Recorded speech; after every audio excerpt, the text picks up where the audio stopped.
जय गुरुदेव नाम किसका, प्रभु का पावन नाम, प्रभु का पावन नाम। जय गुरुदेव। सतगुरु शांति वाले तुमको लाखों प्रणाम।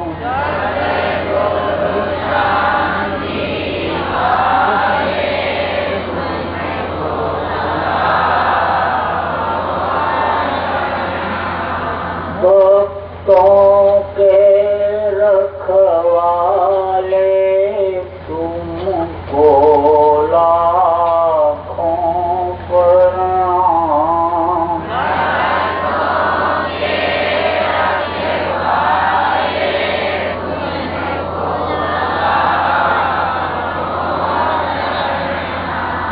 सुतदारा परिवार है जितने,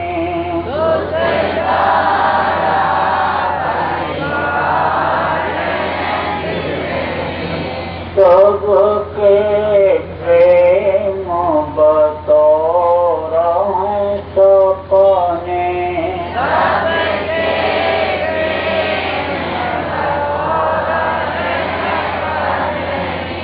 अंत समय कोई नहीं अपने,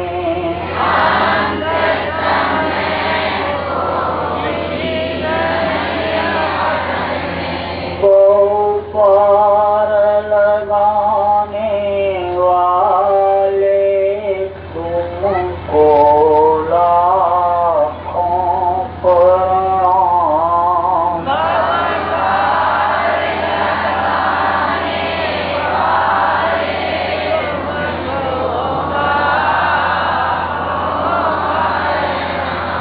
भक्तों के रखवाले तुमको लाखों प्रणाम।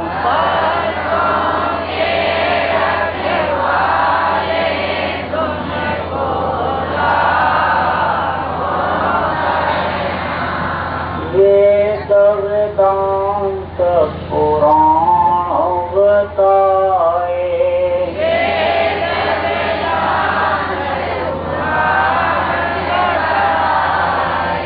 सदाचार सत्संग गाए।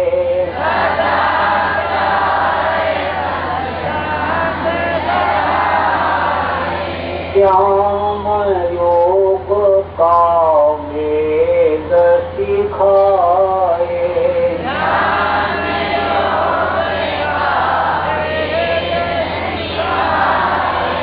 ज्योति जगाने वाले तुमको लाखों प्रणाम।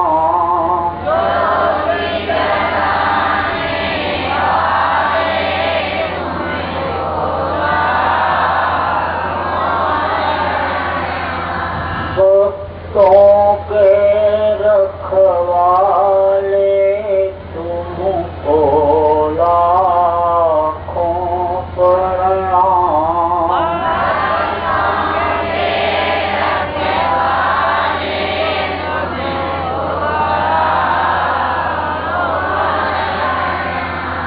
भक्तों पर मैं तुम्हारे लोचन,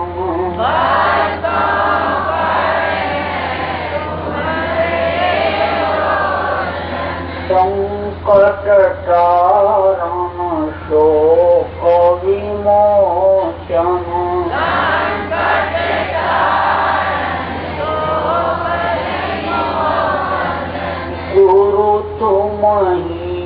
पापों के मोचन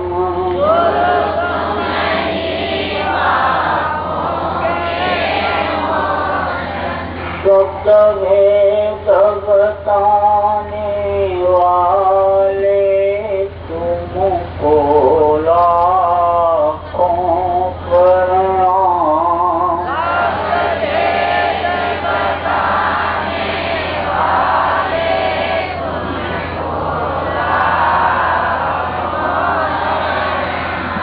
भक्तों के रखवाले तुमको लाखों प्रणाम।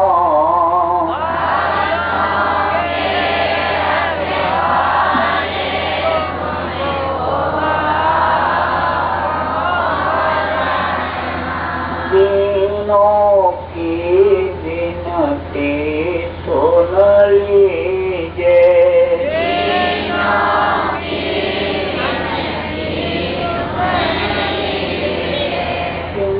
कर जानी कर कृपा कीजिए।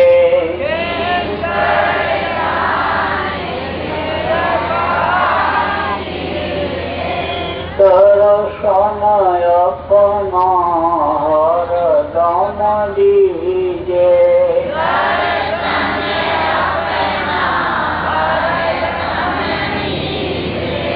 यमत्रास्त मिटाने वाले तुमको लाखों प्रणाम।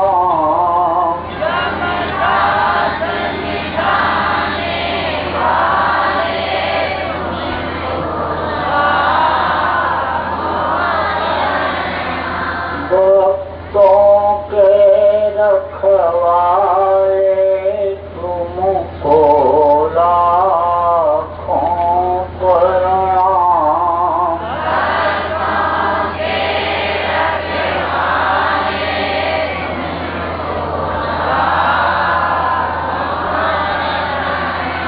तुमको लाखों प्रणाम।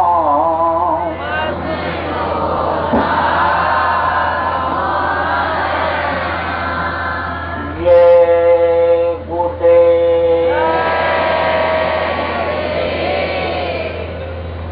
सर्व समर्थ सर्वत्र स्मरणीय परम पूज्य गुरु जी महाराज, उपस्थित सभी सत्संगी धर्म प्रेमी भाई बहन, बच्चे तथा बच्चे,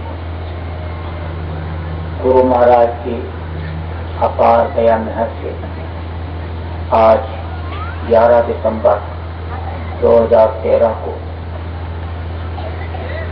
बावल किलारीवाड़ी के सभी प्रेमी भाई बहनों, बच्चे और बच्चियों का दर्शन का अवसर मिला। बड़ा ही अच्छा रहा है। सत्संग मनुष्य के जीवन के लिए बहुत ही जरूरी चीज है।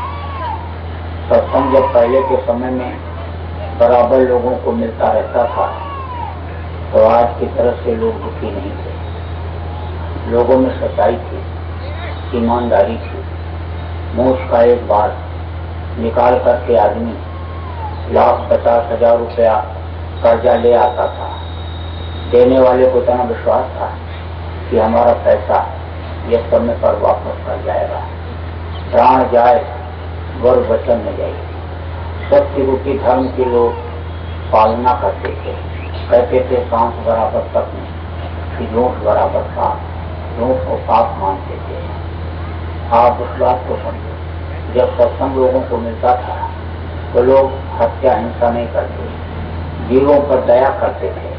दया धर्म तंब से शरीरा, ताकर रक्षा करे तो मेरा दया धर्म मानते थे। मलूक ने लिखा कि मलूक सोई पीर है, जो जाने पर पीर और जो पर पीर न जान रहा तो करते थे पीर। उन्होंने लिखा मलूक साहब, कितना भी तीरथ चल जाओ, व्रत रह लो, अनुष्ठान कर लो, रोजा नमाज अदा कर लो, लेकिन अगर दया नहीं है तो सब बेकार है। मक्का, मदीना, द्वारिका, काशी और केदार और बिना दया पर झूठ है कहाँ मालूम दिशा। लोगों के अंदर सेवा भाव था, परोपकार था। दरवाजे पर कोई आ जाता तो कहते थे अतिथि देवो भव। ये अतिथि नहीं, मेहमान नहीं, ये देवता तुल्य है। जब भगवान हमारे यहाँ आ गए उसी तरह से सेवा करते थे। गांव में किसी के यहाँ कोई कामकाज होता, गम या खुशी होती तो पड़ोस के लोग, गांव के लोग मदद करते थे। गरीब घर की कन्या की शादी हो तो ये माताएं उस वक्त पर बिजली की चक्की नहीं होती तो हाथ से गेहूं पीस करके, आटा निकाल करके और दूसरों को उसको दिया करती। घी, दूध ये सब इकट्ठा करती और फिर उसको देती। मट्ठा, छाछ ये सब उसको देती कि जिससे उसके यहाँ मेहमान आएंगे तो वो खाएंगे। अपना अपना दरवाजा साफ कर लेते, घर साफ कर लेते कि मेहमान अगर उनके यहाँ ज्यादा आ जाएंगे और उनके घर में अगर रहने की जगह नहीं हुई तो हम अपने यहाँ रख लेंगे। इस तरह का सेवा भाव था। सुबह लोग उठते, उस वक्त पर ट्रेन बसें इतनी नहीं थी, तब की ये बात है। सुबह जब लोग उठते तो रोटी बनवा करके और मटके में पानी ले करके जाते थे जिधर से लोगों का आना जाना रहता था। पगडंडी रास्ते ज्यादातर उस समय पर होते थे तो वहीं पर बैठ करके और जो भी उधर से जा रहा उसको रोटी खिलाते, पानी पिलाते थे। पशुओं को, पक्षियों को लोग दाना चुनाते थे और आज तो लोग मार करके खाने लगे। अब आप इस बात को सुन, दया भाव लोगों में था। जब सत्संग मिलता था तब आदमी को इस चीज की जानकारी होती थी कि भाई शरीर के लिए भी सब कुछ नहीं करना चाहिए। यह शरीर को विशेष काम के लिए मिला। इस शरीर को चलाने वाली शक्ति जो जीवात्मा है उसको अपने घर पहुंचाने के लिए मालिक का दर्शन दीदार इसी मनुष्य मंदिर में करने के लिए ये मनुष्य शरीर मिला, तब जानकारी होती। सत्संग जब से बंद हुआ है, सत्संग लोगों को नहीं मिला, तब से आदमी शरीर के लिए ही सब कुछ करने लग गया है। खाने का इंतजाम, कपड़े का इंतजाम, घर मकान बनाता शरीर की रक्षा के लिए, बाल बच्चों को पाल पोस के बड़ा करके पढ़ाओ लिखाओ कि दो रोटी कमा करके बुढ़ापे में लाएंगे, खिलाएंगे शरीर को। शरीर के लिए भी सब कुछ करने लग गया है।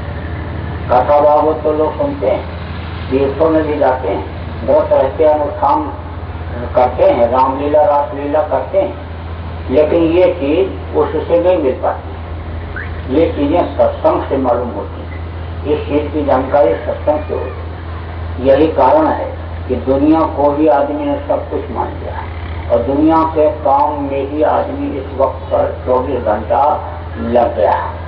मेरा काम, मेरा काम। आप देखो, घर लोग बनाते हैं मकान, 10-12 साल लगता है बनने में। लोगों को बुला बुला के दिखाते हैं कि हमारा घर बन रहा है, हमारा मकान बन रहा है। लोग आते हैं, देखते हैं, कहते हैं कि बहुत बढ़िया मटीरियल लाए आप, बहुत बढ़िया सामान है, क्या खिड़की दरवाजा आपने बनवाया। खुश हो जाता है। कोई इंजीनियर आ गया, जानकार आ गया, कहता है इसको तोड़ दो और तोड़ के ऐसे लगा दो, मिला दो तो जगह और निकल आएगी, बाथरूम बड़ा हो जाएगा, हाथ धोने की भी जगह हो जाएगी। सब सलाह देते और फिर उसको तोड़वाया और फिर बनवाया, बढ़िया फर्श बनवा दिया, लौट फन्नूस बढ़िया लग गया, मोटे मोटे गड्ढे डालते हैं कि खूब आराम से सोएंगे, इस पर आराम खूब मिलेगा। बढ़िया ड्राइंग रूम बनाया, सोफा सेट और बेड और क्या क्या सामान खोद खोद करके लाए, उसमें रखा कि लोग आएंगे तो देखेंगे कि भाई ये नई चीज इनके यहाँ देखने को मिली। अब जब मकान बन करके तैयार हो गया, चिट्ठी लिख करके भेजे, निमंत्रण कार्ड छपवा करके कि मेरा मकान तैयार हो गया, गृह प्रवेश होगा, आप आइए। अब लोग गए, वहाँ बढ़िया पूरी मिठाई खाए और जश्न खुशी मनाए, मना करके वापस हो गए। बोले गृह प्रवेश हो गया, अब इसमें रहना है। पर जैसे 10-15 दिन बीता, बस ये मकान खाली कर देने का संकेत मिल गया, क्योंकि इसको तो खाली करना ही करना है। ये किराए का मकान जो उसने कुछ दिन के लिए दिया है वो तो इसको खाली कराएगा ही। बस इसका जैसे संकेत मिला ऐसे ही मालूम पड़ जाता है, जैसे सूरज को डूबने को होता है तो उसकी रोशनी कम हो जाती है। उसी तरह से ये मालूम हो गया कि अब ये शरीर छूट जाएगा। हर कोई डॉक्टर थोड़ो घर में बुला करके दिखवाता है, चेकअप कराता है मरते समय। गांव के अनपढ़ लोगों को भी मालूम हो जाता है। जैसे सूरज कोई समय देखो, ऐसे देखते रहोगे तो अंधे हो जाओगे, नीचे देखोगे तो कहोगे कोई दिखाई नहीं पड़ता। ये तो सूरज ने हमारी आंखों की रोशनी को खींच लिया। जैसे तेज चुंबक छोटे चुंबक को अपनी तरफ खींच लेता है, बड़ा चुंबक छोटे चुंबक को खींच लेता है, ऐसे ही खींच जाती है रोशनी। और नीचे से देखो तो अंधेरा दिखता है। बहुत देर तक जब ऐसे करते रहोगे तो थोड़ी थोड़ी हल्की हल्की रोशनी आएगी। लेकिन जब सूरज डूबने को हुआ, कितनी देर तक देखते रहो, कोई फर्क नहीं पड़ता है। ऐसे ही मालूम हो जाता है कि सूरज जब डूबने वाला है। उसी तरह से मालूम हो जाता है पैर पर हाथ रखते ही गांव के अनपढ़ आदमी को भी कि अरे भाई इनका पैर ठंडा हो गया, अब तो लगता है इनका आखिरी आ गया। और जब ऐसे हाथ पकड़ते ऐसे छूते हैं, कहते अरे हाथ पैर ठंडा हो गया। आप क्या देखते हो, जल्दी से मकान से बाहर निकालो। दिन रात लग करके जिस मकान को बनाया है और बढ़िया सामान खोज खोज करके लाए, नींद हराम कर दिया, ठीक से खाना भी नहीं खाया। अब उसी मकान से निकाल करके घर वाले बाहर लेटाते हैं, उत्तर सिर करके लिटाते हैं कि जल्दी से छुटकारा मिल जाए। क्योंकि आखिरी वक्त पर अगर अपने जीवात्मा के लिए लोग कुछ नहीं करते तो बहुत तकलीफ होती है। जबरदस्ती इस शरीर से जीवात्मा को निकालने के लिए यमराज के भयंकर दूत आते हैं। उनको देखते ही खून पानी हो जाता है और ये जीवात्मा इतनी डर जाती है कि जैसे बकरा डर करके भेड़िया के पीछे चल देता है। भेड़िया जानते हो, इतना बड़ा जानवर होता है लेकिन खूंखार बहुत होता है। बहुत तनिक सा मौका पावे तो घर में घुस करके छोटे बच्चे को पीछ के लाद के निकल जाता है, सबसे पकड़ नहीं सकते, बहुत खूंखार होता है। अब वो जब आता है गांव में रात को तो बकरे के कान में ऐसे धीरे से मार देता है, एक भी नहीं मारता, लेकिन उसको मालूम रहता है कहाँ मारने से डरेगा, ये कौन सी नस पर तोड़ देने से ये डरेगा। बस ऐसे उसी पर मार देता है और मार के और तुरंत चल पड़ता है, रुकता भी नहीं। अब बकरा इतना डर जाता है कि उसी भेड़िया के पीछे पीछे चल देता है। आगे आगे भेड़िया आराम से जा रहा है और पीछे पीछे बकरा आ रहा है। उसको देख करके घूम करके देखने की भी जरूरत नहीं है कि आ रहा कि नहीं आ रहा, उसको पक्का विश्वास रहता है कि आएगा जरूर। अब वो पीछे पीछे जाता है और जब गांव के बाहर निकल जाता है भेड़िया, तब घूम करके और बकरे के ऊपर चढ़ करके पीठ के ऊपर, और यहीं गर्दन में नस होती है, उसी नस को दांत से दबाता है, बस वो बकरा फौरन गिर जाता है और बेहोश हो जाता है। और जब बेहोश होकर के गिर जाता है तब उसका गला काट देता है और फिर खून पीता है, फिर खून पीता है।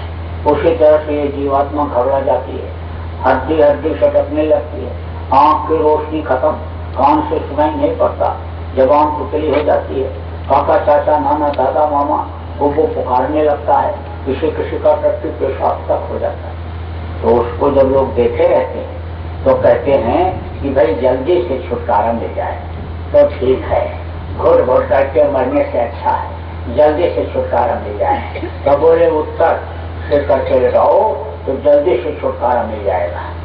वैज्ञानिकों ने शोध किया तो कहा कि अंदर दिमाग में सेल होता है, सेल जानते हो, कांच में लगाते हैं और जब वो कमजोर हो जाता है तो रोशनी कम हो जाती है, बिल्कुल कमजोर हो जाता है तो रोशनी बिल्कुल बंद हो जाती है।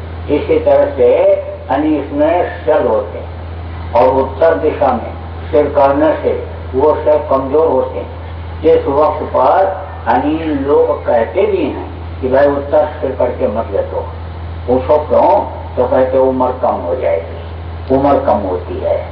वही के शरीर के संचालन में कमी आ जाती है और जब सांस की पूंजी खत्म होने को होती है तो बहुत जल्दी से शरीर छूट जाता है, इसलिए उत्तर से करके लेटाते हैं। पर जैसे उत्तर से करके लटाए गर्दन लटक गई और जहाँ गर्दन लटकी तहाँ रोना धोना चिल्लाना शुरू हो गया। अलग अलग आवाज में अलग अलग बातें कह करके घर के लोग रोने लगते हैं, पुरानी बातों को याद करके रोने लगते हैं, चिल्लाने लगते हैं। पेट पकड़कर माता रो गई, बाँह पकड़कर भाई और पैर पकड़कर छोड़त नहीं, रोए रे कहे लुगाई संयम मत जा अकेले लाली चुनरिया ओर से। अब आप इस बात को समझो कि जब रोना धोना शुरू हुआ, पड़ोस के लोग आना शुरू किए, कोई जानकार आदमी आया तो कहा भैया देखो देखो जरा देखो।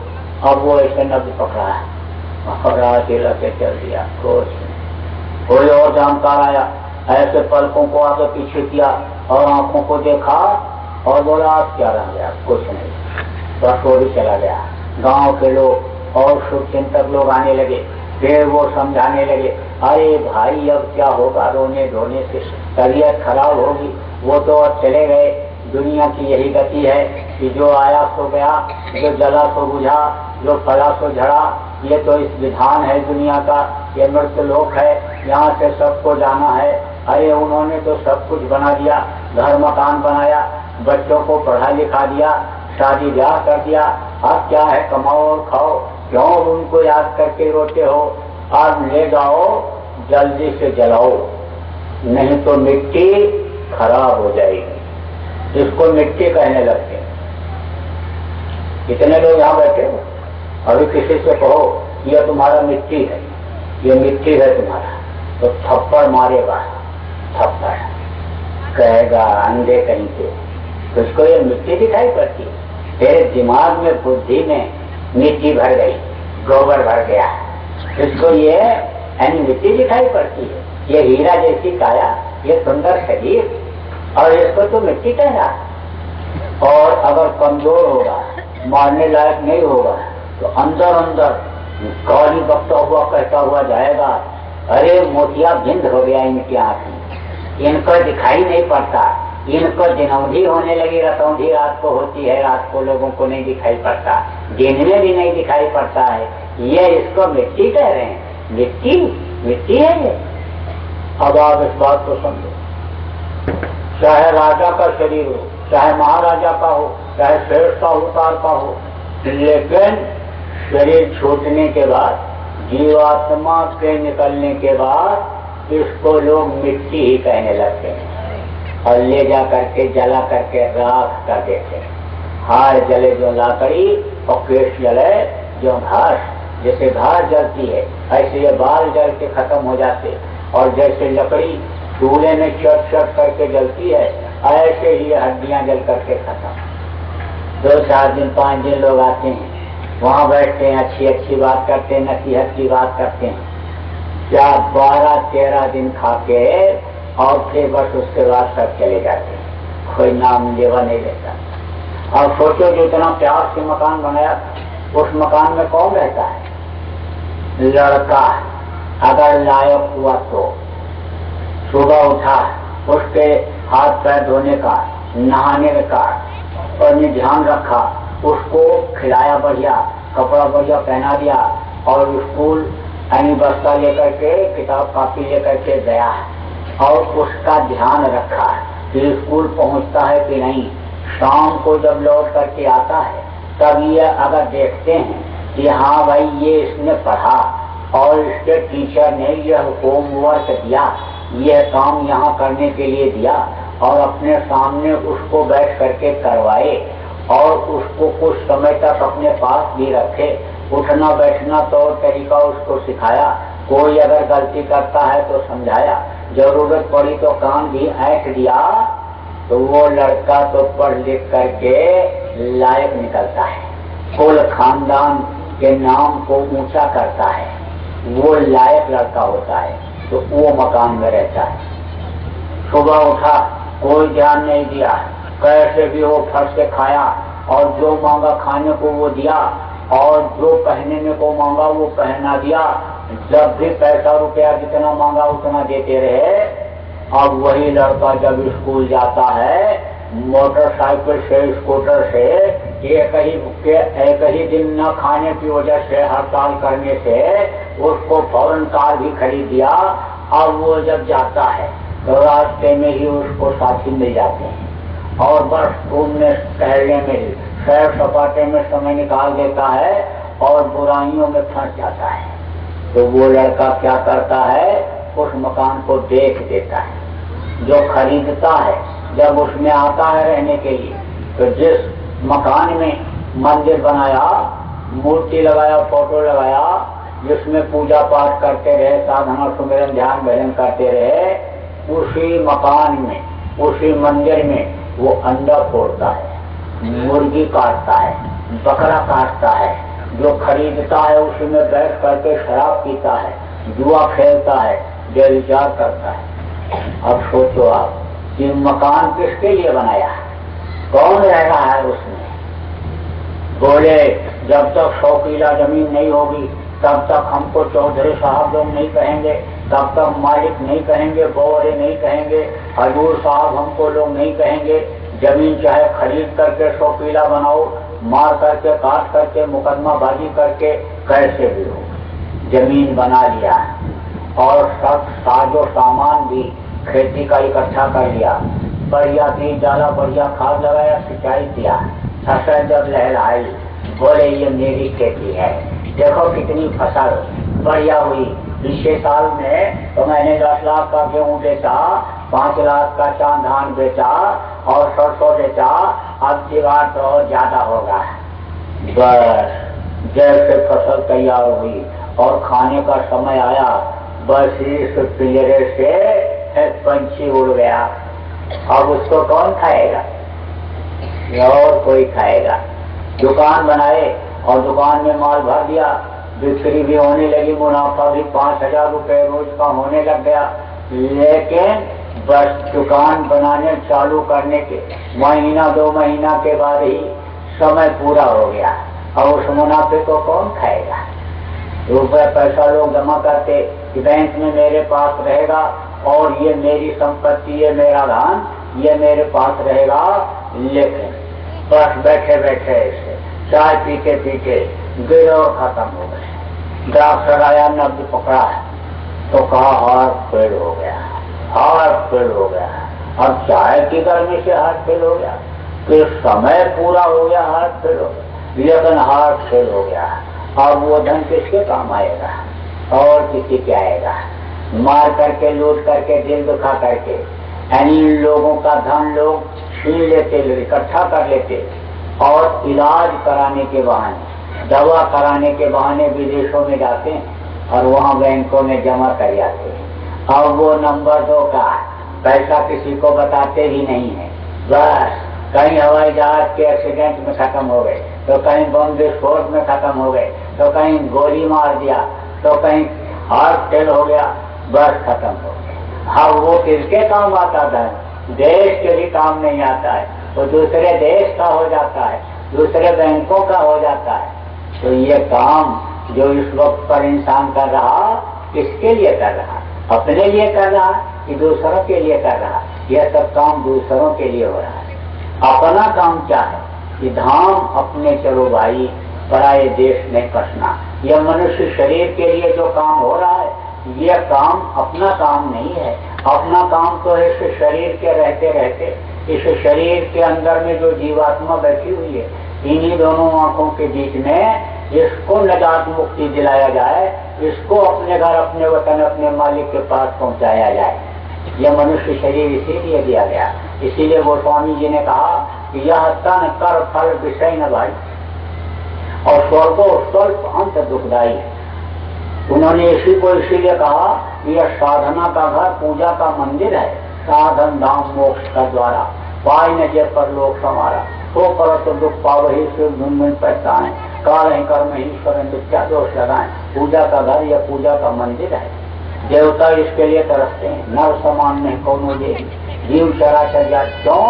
क्योंकि इसके अंदर ही ऐसा रास्ता है कि जिससे स्वर्ग और वैकुंठ, देवलोक, पितृलोक, पितामहलोक, सूर्यलोक, चंद्रलोक, ब्रह्मलोक, पार ब्रह्मलोक में जाया जा सकता है।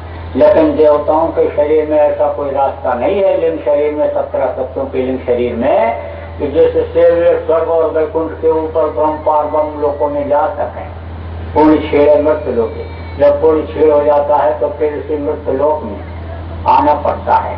हाँ, ये जरूर है कि राजा महाराजा के यहाँ जन्म ले लेते, शेर साहूकारों के यहाँ जन्म ले लेते, पंडित मुल्ला पुजारी बन जाते हैं, मठाधीश बन जाते हैं, आश्रम के महंत बन जाते हैं, तो गृहस्थों का अन्न खाते हैं, भजन नहीं कर पाते और न कोई काम करते, मेहनत करते हैं, दर्जी नसीम बने रहते हैं, तो गृहस्थों के टुकड़े और 9 अंगुल के दांत, भजन करे तो उबरे और नहीं तो खाए हाथ। अब आप इस बात को सुन, जिस काम के लिए यह मनुष्य शरीर मिला, जिस काम के लिए इसको मांगा गया, वो काम ज्यादा जरूरी है, क्योंकि ये दिन और रात, ये जो आते हैं, ये चूहे, ये उम्र को काट करके खत्म कर दे रहे हैं, और समय जब निकल गया तो समय दुख उनका बचता है, फिर पछताने से कुछ होने वाला नहीं है।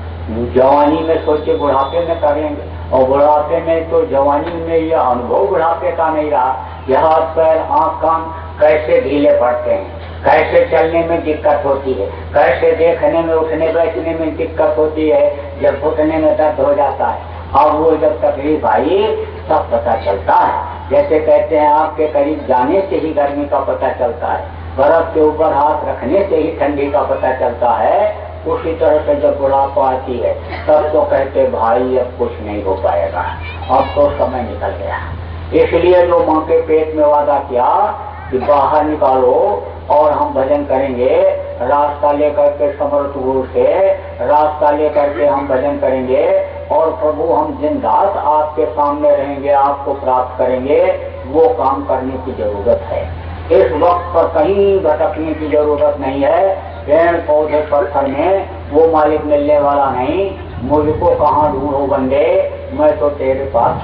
कस्तूरी कुंडल मसेंद्र ढूंढ है बनमान, ऐसे घटघट राम है दुनिया देखत ना, जो तिलमा ही तेल है जो चकमक में आप, तेरा साईं तुझ में जान सके।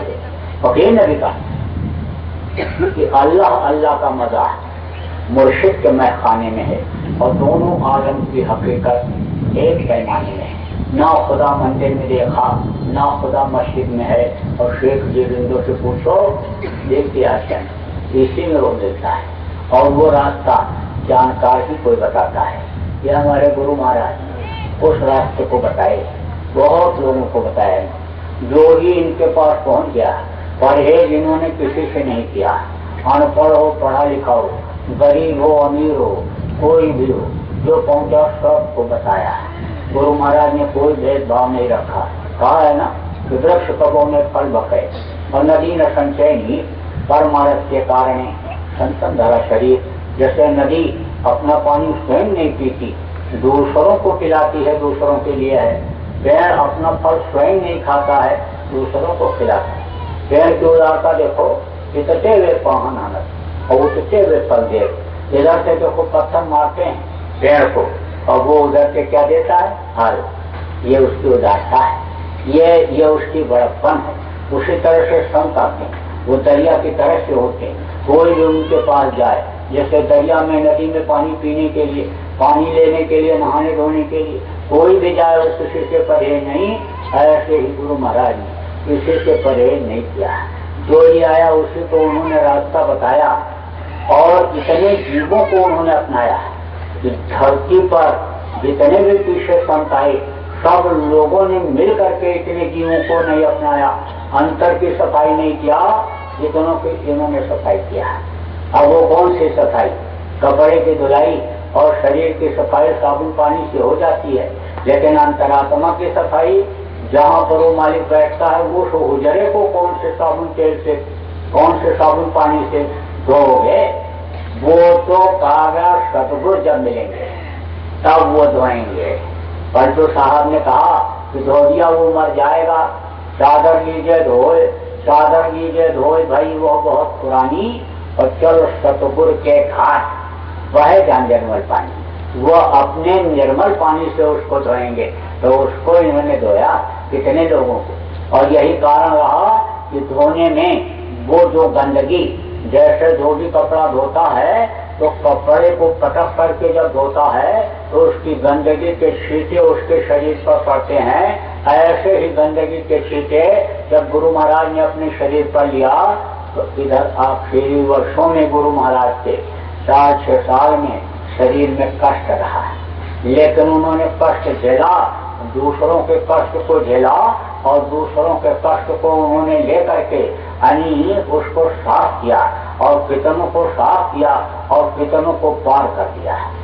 रास्ता भी गुरु महाराज ने बताया और रास्ते पर भी चलाया और कितने जीवों को पार कर दिया। अब वो इस दुख के संसार में दुख झेलने के लिए आने वाले नहीं है, क्योंकि ये दुखों का संसार है। यहाँ कोई सुखी है? जिसके पास नहीं है वो तो रो ही रहा है, और जिसके पास है वो उससे भी ज्यादा दुखी है।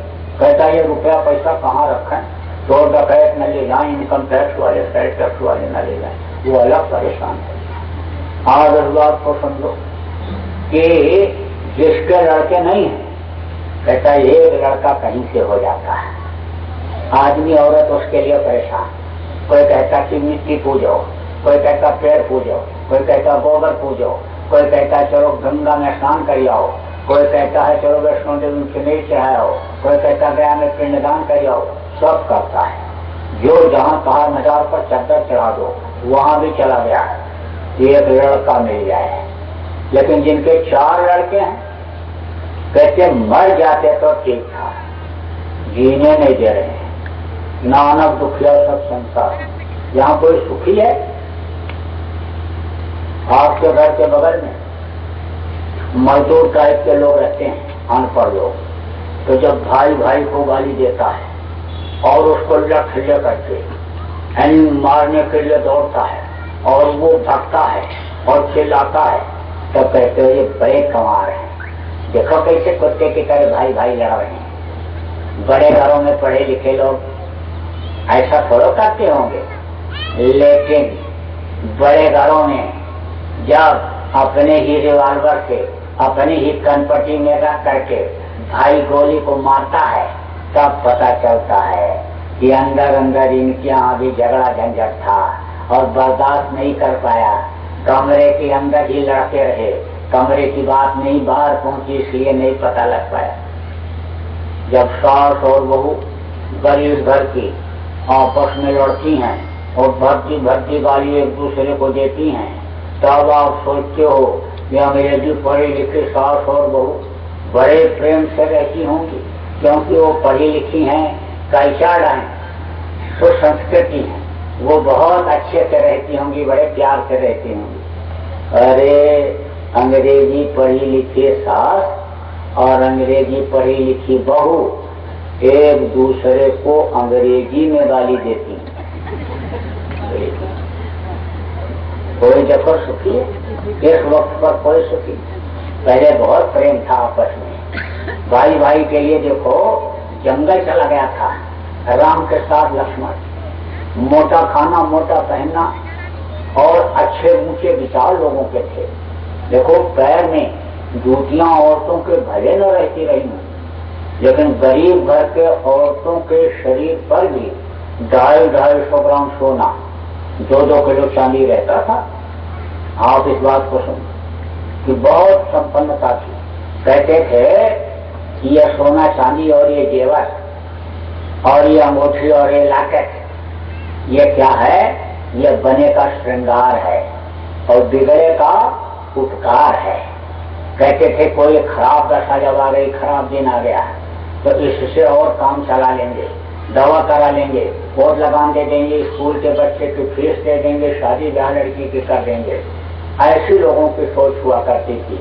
लेकिन अब सोना चांदी तो घरों में छोड़ो, कांसा पीतल फूल का बर्तन भी नहीं मिलेगा, सब छठेरों के यहाँ पहुँच गया है, सोना चांदी सोनारों के यहाँ पहुँच गया है। और उसको बेच करके क्या खरीद करके लाए? टीवी की बीमारी, घर घर में टीवी, घर घर में नाचने गाने की आवाज आ रही। पहले उधर जिधर नाचने गाने की आवाज होती थी उधर गली से लोग निकलना नहीं पसंद करते थे। अब तो देखो घर घर में नाचने गाने की आवाज आ रही और उसको देख देख करके लड़के अंधे तो हो ही रहे हैं। मोटे फ्रेम का चश्मा, मोटे कांच का शीशा का चश्मा तो लग ही रहा है, लेकिन उनके चाल चलन भी खराब हो रहे, चोरी डकैती भी उसमें सीख रहे हैं। अब वो खरीद करके लाए और बिगड़ गया तो वो किलो के भाव में भी जैसे लोहा कबाड़ा बिकता है ऐसे वो बिकने वाला भी नहीं। अब आप इस बात को समझो, पहले के समय में बहू लड़की पर घर लाई और राखियों में पलटती नहीं, जैसे पलकें अपने आंखों को संभाल करके रखती हैं। देखो धूल हुई और आंखों की तरफ आई, पलक बंद, तेज रोशनी आई, पलक बंद, पानी की बौछार तेज आई, ठंडी हवा तेज आई तो पलक बंद हो जाती है, आंखों को बचाती है।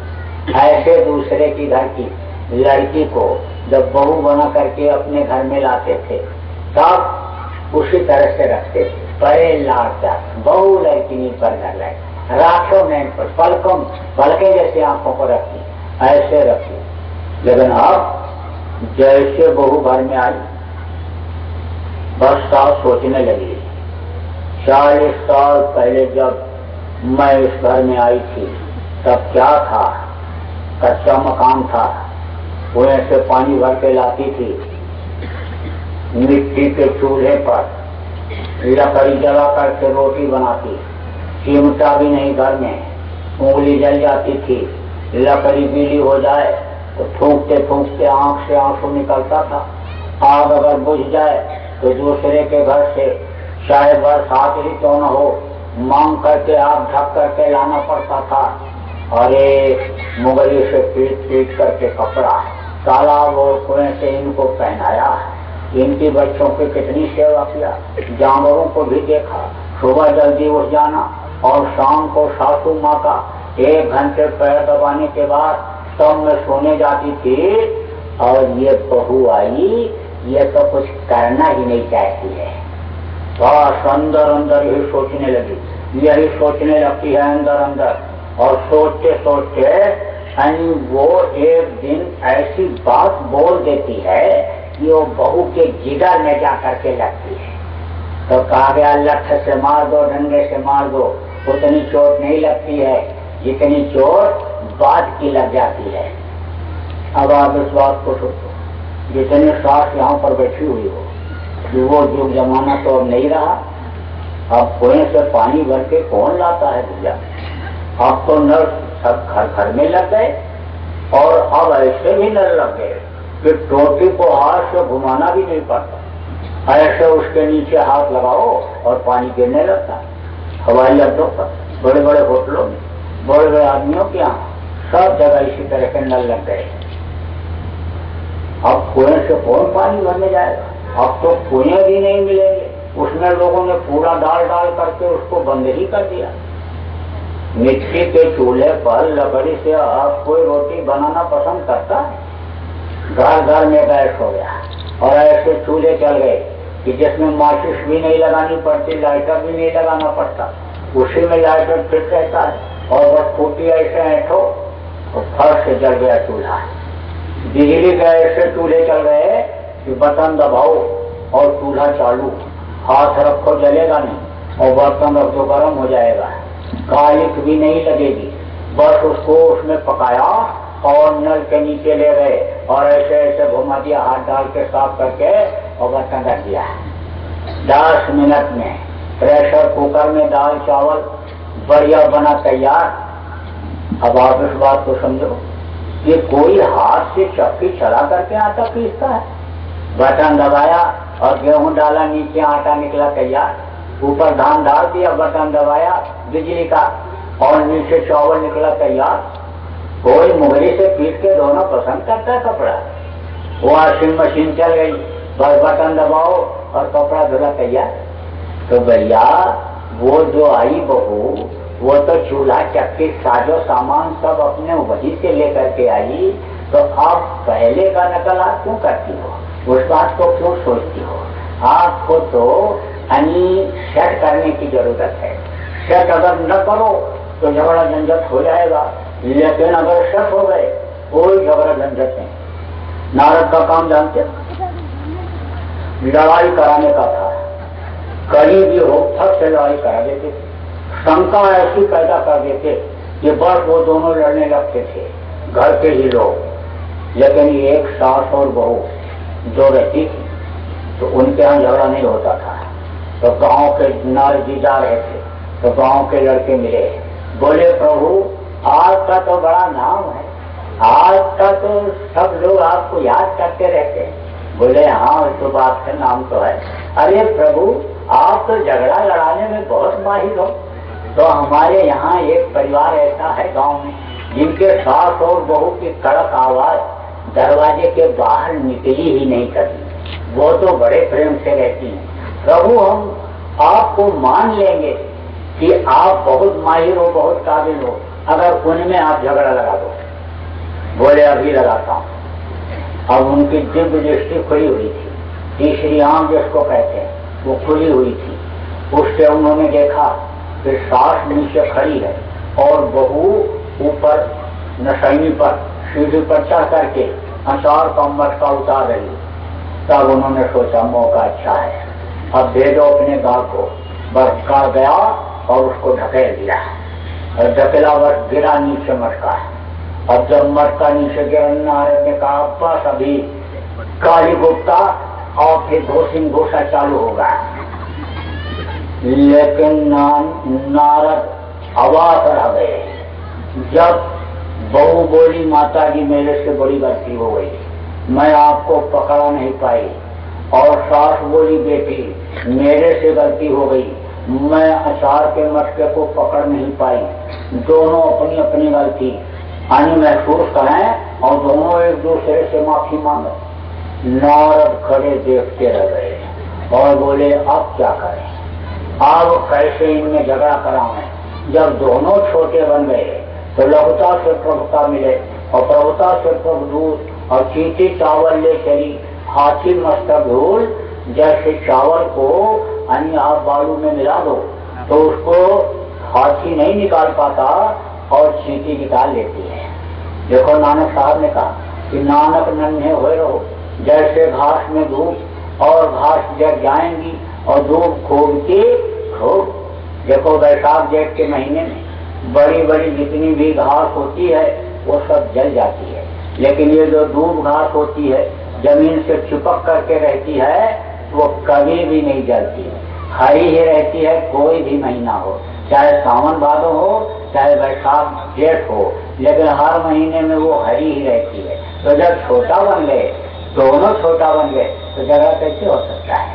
तो सेट करने की जरूरत होती है, सेट करने की तो सेट करो तो भी कोई झगड़ा झंझट नहीं। अगर जितनी सास बैठी सास जितनी बैठी है ना, ये सब अंदर अंदर हमसे नाराज होने लगे। तो देखो ये हमारा पोल खोल दे रहे हैं।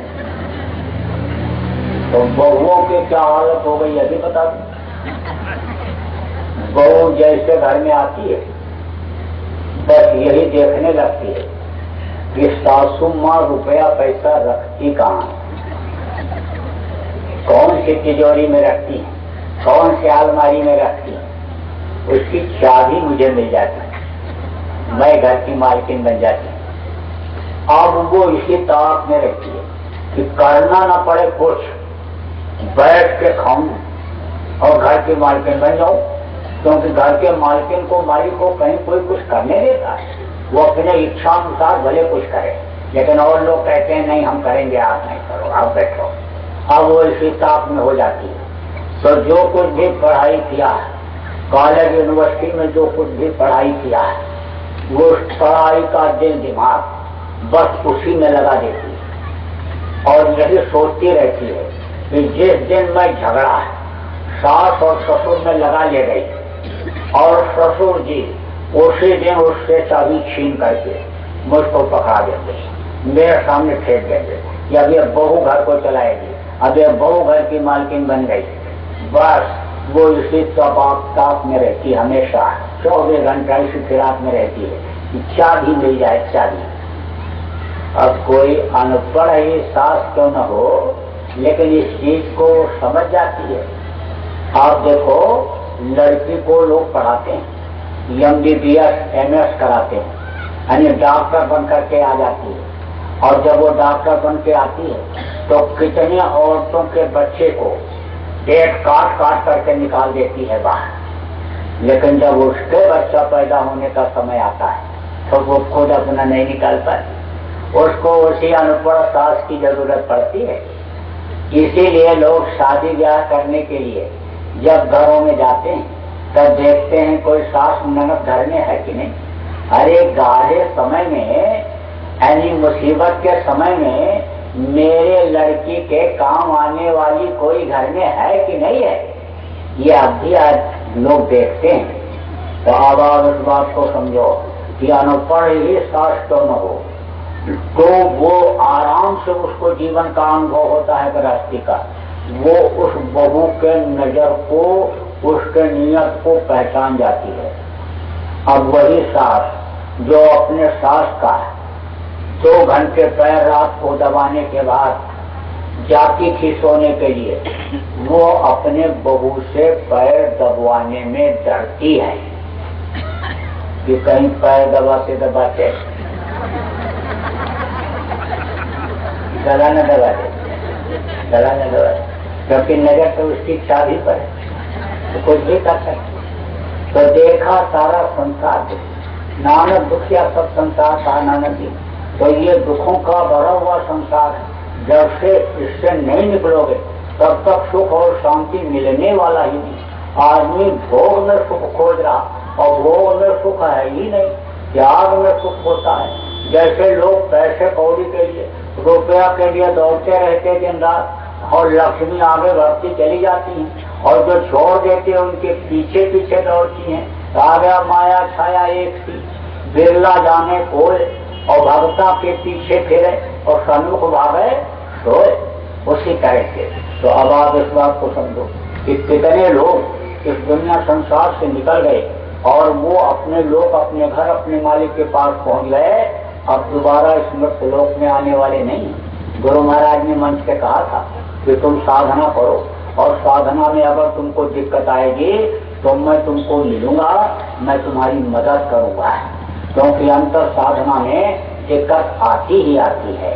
अच्छे अच्छे लोग फंस गए, संगी को भंगी कर डाला, नारद के पीछे पड़ गए पछाड़, लोग कर्त गोरख जी को लूटा और नैनी को लूटा, हलवा खिलाए तो पर जीव कह लेके मन। लेकिन गुरु महाराज ने पास किया, अंदर में भी संभाल किया जीवों और बाहर से जो उन्होंने संभाल किया, लोगों की रक्षा के लिए जय गुरुदेव नाम जगा करके छोड़ दिया और कहा जब कभी भी मुसीबत पड़े जय गुरुदेव नाम तुम बोलना और रक्षा होगी, तुम्हारी मदद होगी, तुमको फायदा होगा। बीमार है आदमी, बुखार 105 डिग्री बुखार चढ़ा हुआ है, दवा पिला रहे हैं, फायदा नहीं हो रहा, 10 बार जय गुरुदेव बोल करके दवा पिलाए, बढ़ा करके लेटा दिए, 2 घंटे के बाद बुखार उतर गया। आदमी जा रहा है, मधुमक्खियां छेदने लगी। जब मधुमक्खियां छेदने लगती हैं तो उस वक्त पर यानी कोई नजदीक आता नहीं है जल्दी, बल्कि नजदीक में बगल में चलने वाले लोग ही छोड़ करके उसको भाग जाते हैं। माँ अपने बेटे को छोड़ के भाग जाती है, क्योंकि मधुमक्खियां छुड़ाने के लिए जो लोग जाते हैं वो उन्हीं को लग जाती है। अब वो जब चिल्लाया और लोग दौड़े, भाई क्यों चिल्ला रहा है, क्यों कह रहा है बचाओ बचाओ बचाओ, मार दिया मरा जा रहा हूँ, जल्दी करो। दौड़ करके नजदीक जब आए देखे, कहे अरे भाई तो मधुमक्खी लगी हुई है, तो वो वापस लौट गए। फिर सोचते हमें को लग जाए। अब आप इस बात को समझो, जैसे कोई नदी में नहा रहा हो और डूबने लग जाए और उसका हाथ पकड़ करके अगर आप निकालने की कोशिश करो तो वो आपका ही हाथ पकड़ के आपको भी ले जाएगा, डुबो देता है। अगर उसको युक्ति से निकालो, कोई रस्सी फेंक दो, कोई कपड़ा धोती का अंगूठा जो भी तुम्हारे पास है उसको फेंक दो और उसको पकड़े हो आप दूर से खींचो, तब तो आप उसको खींचोगे, और नहीं तो वो इतनी ताकत लगा करके आपके हाथ को खींचेगा कि आप एकदम से अंदर चले जाओगे। और वो तो थोड़ा होशियारी में भी आ गया, लेकिन आप तो बिल्कुल नहीं होशियार हो पाओगे, आप तो निकालने के चक्कर में रहोगे और वो आपको डुबो देगा। ऐसे ही मधुमक्खियां जब छेदने लगती हैं तो मधुमक्खियों के अंदर वो जो कांटे होते हैं, वो कांटे जब जहाँ जिसको लगते हैं उसी में रह जाते हैं। और दूसरा जम जाता है, फिर दूसरी जगह छेदेगी तो वहां अंदर शरीर में रह जाएगा और फिर दोबारा उसको जम जाएगा। इसलिए कोई जल्दी छुड़ाने के लिए नहीं जाता। जब सोचा कि अब प्रचारक हमारे यहाँ आए थे बाबा जी के और बोल करके गए थे कि जय गुरुदेव नाम बोलोगे मुसीबत में रक्षा होगी, तो आप बोलो। और जैसे जय गुरुदेव नाम बोला बस हवा चली, ऐसे जैसे गोविंद चक्रवात होता है ऐसे भूमि हवा और धूल उड़ी, मधुमक्खियों के आंखों में लगी और मधुमक्खियां तोड़ के चली गई। पानी में नहाने के लिए गया, डूबने लग गया, इनके का भी सहारा नहीं है। जैसे जय गुरुदेव बोला और तेज हवा चली और हिलोट पानी की आई और ले जाकर के ठीक करके किनारे लगा दिया। अब आगे बात को समझो कि फौरन में भर्ती होने के लिए गया, सीना छोटा हो गया, किनारे उधर गया, खड़ा होकर के जय गुरुदेव जय गुरुदेव जय गुरुदेव बोलने लगा। गुरु को याद किया। अब गुरु की दया आंखों में से गई, आंखों में से गया। किसके गई थी? राम के भी। जब धनुष यज्ञ किया था राजा जनक ने, बड़े बड़े वीर बहादुर आए थे, चले सबे देवन सेनाई आए और वो तोड़ नहीं सके धनुष को, उठा तब नहीं सके। देवताओं के पुजारी तो थे, देवताओं से उन्होंने सबसे मदद मांगा, लोगों ने अपने अपने देवता आराधे थे, लेकिन कोई धनुष को नहीं तोड़ पाया। तब राजा जनक ने कहा वीर विहीन महिमा, लगता है वीर नहीं रह गए धरती पर। तब विश्वामित्र ने कहा कि कहो राजन, तो ये हमारे बालक हैं, इनमें से कहूँ किसी को धनुष को तोड़ने के लिए। तो बालक दोनों ऐसे खड़े थे, राम और लक्ष्मण, और विश्वामित्र ऐसे बैठे हुए थे सिंहासन पर। तो उन्होंने कहा राजा जनक ने कि आप कहिए। तो क्या कहा उन्होंने? उठो राम, बन जाओ बहुत चाकू।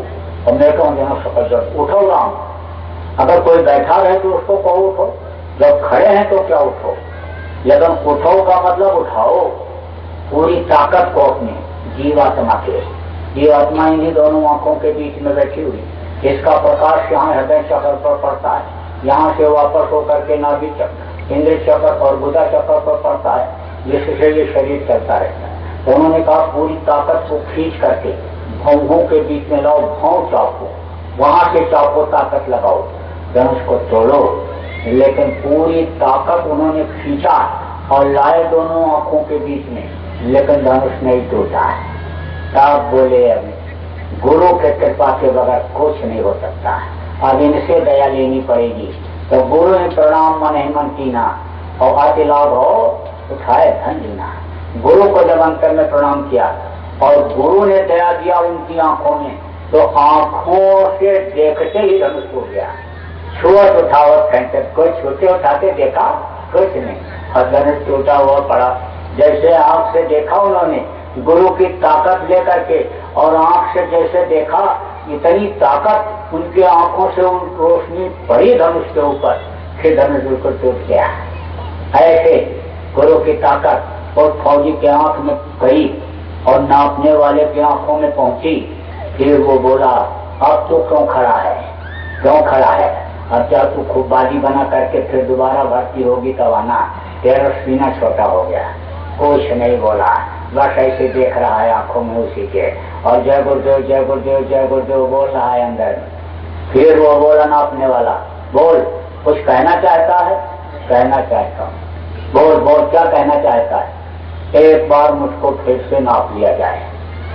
बोला अच्छा ठीक है, तू वहीं खड़ा रहा, इनको नाप लेता हूँ, ये जो लाइन में खड़े, फिर तुझको नापूंगा। अब जब सबको जब नाप लिया तब उससे कहा अच्छा चल तुझको दिखा दूं तेरा सीना छोटा है, ले अभी आपको तेरे को दिखा देता हूँ। बस जब नापा तो बिल्कुल सही निकला है। अब वो अपना फीता आगे पीछे कर रहा है, ऐसे आगे पीछे ऐसे कर रहा है कि पहले गलती हुई थी अब गलती हो गई, कहाँ गलती हुई। दोबारा फिर नापा तो बिल्कुल सही निकला है। कागज पर लिख दिया ओके, कहा जा तौल करा दे। जब तौल कराने के लिए गया तो उस समय वजन कम हो गया।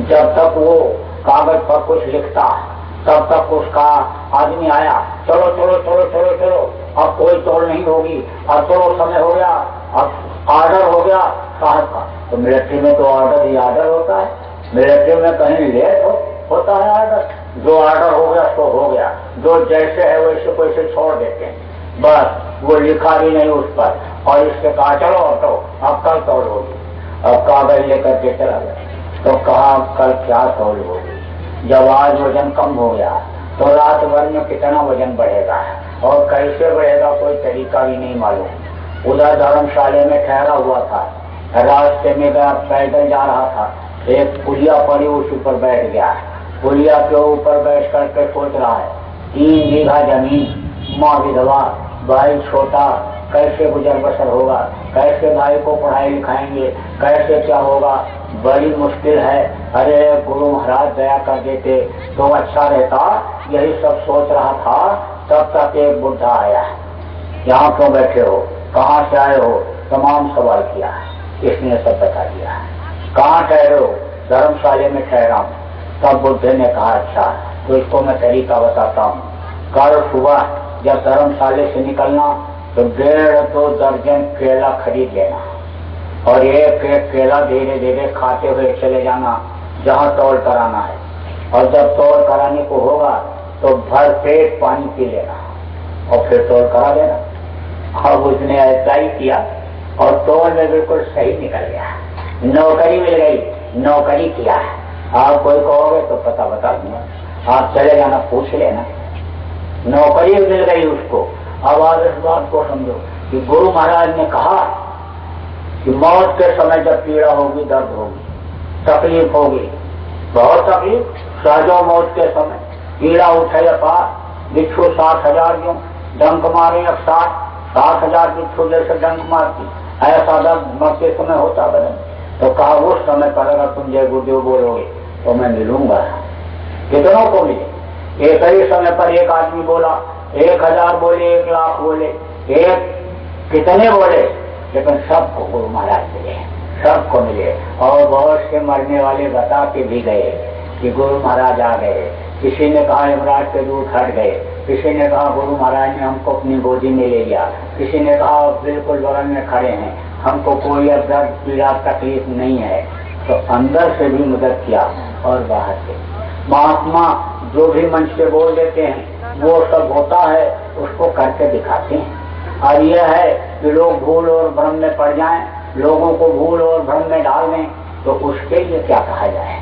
लेकिन जब भूल खत्म हो जाता, भ्रम खत्म हो जाता है, तब उनके समझ में आ जाता है। लोग तो कहते हैं कि गुरु महाराज जिंदा हैं और गुरु महाराज आएंगे, क्योंकि वो महापुरुष थे, उनकी एक भी बात गलत होने वाली नहीं है। उन्होंने कहा था मैं सतयुग लाऊंगा, मैं सतयुग लोगों को दिखाऊंगा, उन्होंने कहा था मैं 400 साल तक जिंदा रहूंगा। लेकिन यह लोगों के समझ की बात है, यह लोगों का भ्रम है। अब आप इस बात को समझो, गुरु महाराज ने कहा था कि सतयुग लाऊंगा, तो सतयुग तो आएगा और वही लाएंगे। देखो गुरु एक शक्ति होती है, गुरु एक ताकत होती है, वो ताकत शरीर में प्रवेश करती है और शरीर जब बुढ़ा हो जाता है तो वो शरीर छूट जाता है और वो शक्ति और जगहों पर चली जाती है, और वो जो उस संकल्प को लिए हुए रहते हैं तो उसके लिए वो अपना काम पूरा करते हैं। सतलोक में इनका स्थान, और वहां से त्रिकुटी धाम तक बराबर अपने जीवों को पार करने के लिए आते रहते हैं। गुरु महाराज ने कहा कि जरूरत पड़ेगी, ये नहीं कहा था मैं 400 साल तक जिंदा रहूंगा, उन्होंने कहा कि जरूरत पड़ेगी तो मैं 400 साल तक रहूंगा, जरूरत पड़ेगी। अब उनकी क्या जरूरत है कि हम आए हुए देश से यहाँ तुम्हारो धाम और तुमको घर पहुंचाऊंगा, एक हमारो काम, एक लक्ष्य उद्देश्य कि हम तुमको तुम्हारे घर पहुंचा दें। अब अगर उनका एक भी जीव 400 साल तक यहाँ इस मृत्युलोक में रहेगा फंसा हुआ, तो निकालने के लिए त्रिकुटी धाम तक आते रहेंगे, और जब सब पार हो जाएंगे तो फिर वो गुरु पद पर नहीं आएंगे, फिर वो गुरु पद पर दूसरा रहेगा, वो जिस डोर को, जिनके डोरों को पकड़ेगा, बांधेगा, फिर वो उनके समाय करेगा। तो गुरु महाराज ने ये कहा था और उन्होंने तो सारी 400 साल की व्यवस्था बना दिया। जब आप गहराई से अध्ययन करोगे और जानकारी करना चाहोगे तो सब स्पष्ट हो जाएगा। तो गुरु महाराज जब मौजूद थे तब भी उनकी शक्ति काम करती थी। यही कारण है कि गुरु महाराज की ताकत और शक्ति ने इतनी बड़ी संगत तैयार किया। और काम किसने किया? प्रेमियों ने किया। छोटे छोटे लोग, अनपढ़ गरीब लोगों ने गुरु महाराज ने वो ताकत भर दिया और उन्होंने अच्छे अच्छे विद्वान और बड़े लोगों को जवाब दे करके, समझा करके और सत्संग में ला करके, नाम दान दिला करके गुरु महाराज के दया का अनुभव कर लिया। अब जिसने गुरु महाराज के दया के घाट पर बैठा उसको गुरु की दया मिली। और जब देखा गुरु महाराज के रूप को अंतर में, तब तो वो बोले कि दिखाई तो इसी तरह पड़ते हैं, कपड़े तो ऐसे ही हैं, बाल ऐसा ही है, लेकिन ये शरीर नहीं है। खरगो सूरज चांद सितारे, रोम रोम में करें उजारे, अगम पुरुष करता तुमको लाखों प्रणाम। उनके तो रोम रोम में अरबों खरबों सूरज चांद सितारों की रोशनी दिखाई पड़ रही है। अब आप इस बात को समझो कि गुरु महाराज ने कहा सतयुग लाएंगे। गुरु महाराज सतयुग लाएंगे, वो हम में से होकर के ला दें, आप में से होकर के ला दें, किसी पशु पक्षी में से होकर के ला दें। यह तो वो भूमि है कि यहाँ पर 12 अवतार हुआ, यहाँ पर शुकर अवतार हुआ, यहाँ तो खम्भ फाड़ करके निकल करके और भक्तों की रक्षा को उन्होंने पूरा किया, मुराद को पूरा किया। तो ये तो वो भूमि है, तो सतयुग तो आएगा। ये पुराण के 40वें अध्याय में भी लिखा है, जगन्नाथ दास की उड़िया किताब में भी लिखा है, अध्येश में भी लिखा हुआ है, सूर सागर में भी लिखा हुआ है। तो वो तो आएगा और उसको कोई भी ले आए। अब मोटी बात ये समझो, कल अगर सतयुग ला दिया जाए तो आप अपने सिर में बढ़ाव रख करके सोचो कि इतने लोग आप बैठे हो, क्या सब लोग सतयुग में रहने के लायक हो? अरे भाई, आप झूठ नहीं बोलते, बेईमानी नहीं करते, चोरी नहीं करते, व्यभिचार नहीं करते, मेहनत ईमानदारी की कमाई करते हो, तो दरवाजा पाता है भूखा दूखा रोटी खिला देते हो, आप बड़े धार्मिक हो, बड़े अच्छे हो। लेकिन सतयुग योग भी सत्य ज्ञानी और कई है ज्ञान पर वो प्राणी। आप योग करते हो, साधना करते हो और योगेश्वर पर आप जाते आते हो, वहां उस स्थान के आप अधिकारी हो। और अगर आप नहीं हो तो सतयुग में तो योगी विज्ञानी ही रहेंगे। तो फिर आप कहाँ से उसके लायक? और मान लो 10-5 लोग अगर आप हो, इक्का दुक्का कोई हो, तो पूरे 52 में जितने भी मकान हैं सब मकान आपको दे दिए जाए, सब धन संपत्ति आपको दे दिया जाए और कहा जाए आप लोग इसके मालिक हो, तो नींद नहीं आएगी। घर में बच्चे और चले जाते हैं मायके, जब तो दूसरे तीसरे दिन ही आदमी पहुंच जाता लेने लिए, तेरा घर में रहा नहीं जाता है, तो अकेला कैसे रह पाएगा? अरे सतयुग में तो लोगों की जरूरत है, आदमियों की। और कलयुगी लोगों को अगर कलयुग सबको लेकर चला गया, सतयुग के लायक लोग नहीं बन पाए, तो फिर सतयुग का आनंद क्या मिलेगा? तो अभी तो सतयुग का आनंद दिलाना है लोगों को, सतयुग के योग बनाना है, सदाचारी शाकाहारी लोगों को बनाना है, ईश्वरवादी आध्यात्मवादी पूरा बरस लोगों को बनाना है। ये सतयुग आएगा। सतयुग आने में देर थोड़ी लगेगी। सतयुग का वातावरण होता है, वैसा वातावरण हो गया, सतयुग हो गया। आप देखो त्रेता में जब दुर्मक भोजन होम सराधा जाय करो इनकर तुम बाधा, जब राक्षस मांस के टुकड़ों को काट काट करके अपने कुंडों में डाल रहे थे, तब उस समय पर कलयुग जैसा वातावरण था त्रेता में। लेकिन रामचंद्र बैठे के लोग का हर्षित भय शख्सों का, जब तक उस वक्त पर लोगों ने कहा त्रेता भाई सत्ययुग की करनी, त्रेता में सतयुग जैसा वातावरण हो गया। सतयुग जैसा वातावरण तो था ही। उस वक्त पर जननी समझा नहीं पर नारी और धन पराय रिश्ते विस्भारी। दूसरे के धन को लोग जहर से भी जहर मानते थे, दूसरे की माँ बहन को अपनी माँ और बहन की तरह से समझा करते थे। उस वक्त पर दैहिक दैविक भौतिक तापा, राम राज्य का होने जापा, कोई कोढ़िया बाहे लूला लमना नहीं था, सब सुंदर सब विरु शरीरा, अल्प मृत्यु में कोनो पीरा, कोई पीड़ा दर्द होता ही नहीं था, कोई चीज को कोई कष्ट ही नहीं था। दोनों टाइम लोगों को खाना, धन ढकने के लिए कपड़ा, रहने के लिए मकान, न्याय और सुरक्षा, सब कुछ उस वक्त करने का था। तो मोटी बात आपको बताऊंगा, ये जो लोग कह रहे हैं कि बाबा जी जिंदा हैं और बाबा जी आएंगे और चलो मैं बाबा जी का दर्शन कराऊंगा, चलो वहाँ पर लखीमपुर चलो, सीतापुर चलो, शाहजहांपुर चलो, और बुला बुला करके ले जा रहे हैं, वो जो जा रहे हैं उनको किसी को एक को नहीं हो पा रहा है और फिर वो पछता रहे हैं। इतना देखो परेशान हुए, दौड़ के भी गए और काम भी नहीं हुआ है। जब वहाँ पर पहुँचे, गए भाई चलो बाबा जी का दर्शन कर आए, जब पहुँचे तब बोले आज नहीं होगा, पहली तारीख को होगा। और जब पहली तारीख को गए, झूठ को छिपाना है तो सोच रहे हैं जितना दिन छिप जाए उतना दिन सही। फिर बोले पहली तारीख को आना, और पहली तारीख को जब गए बोले अब आज नहीं, पूर्णिमा को आओ और 10, 20, 25 कितनों को लेकर के पूर्णिमा में आ जाओ, सबको एक साथ दर्शन करा दूंगा सबको। और फिर उसके बाद की गारंटी नहीं है। अब आदमी आया और फिर वो आदमी आया, यहाँ पर प्रचार करना शुरू किया और लोगों को फायदा होने लग गया। लोगों को जो फायदा हुआ पहले प्रचार से, अब वही जब इस बात का प्रचार करने लग गया कि बाबा जी जिंदा हैं और चलो हम दर्शन कराएंगे, तो अब उसकी बात पर विश्वास हो गया कि भाई क्या मालूम, चलो ये कराई दे। तो गुरु के आंखों से अमृत की बरसात, तेरी नजरों में कोई करामात है, हर समय होती अमृत की बरसात है। अब जब आदमी गया है कि चलो देखें दर्शन करें, तो वहां जब पहुंचे 10-20 लोग जब पहुंचे उसके साथ, तो कहा देखो भाई कानूनी अड़चन आ गई, कानूनी अड़चन। अब तुम लोग रुपया पैसा इकट्ठा करो, रुपया पैसा और आदमी बनाओ, जरूरत पड़ने पर झंडा डंडा लेकर के चलना पड़ेगा, हड़ताल भी करना पड़ सकता, अनशन भी करना पड़ सकता है। आज दर्शन नहीं होगा, अब जाओ तुम से वह पैसा रुपया इकट्ठा करो। जब वहां से हारा थका लौटा और साथ के लोगों को भी कोई पानी खाना नहीं पूछा, तो जैसे 2 घंटा भी खाना मिलने में देर हो जाती है तो आदमी को गुस्सा आने लगता है, थाली कटोरी फेंकता है, गाली बकता है बच्चों को।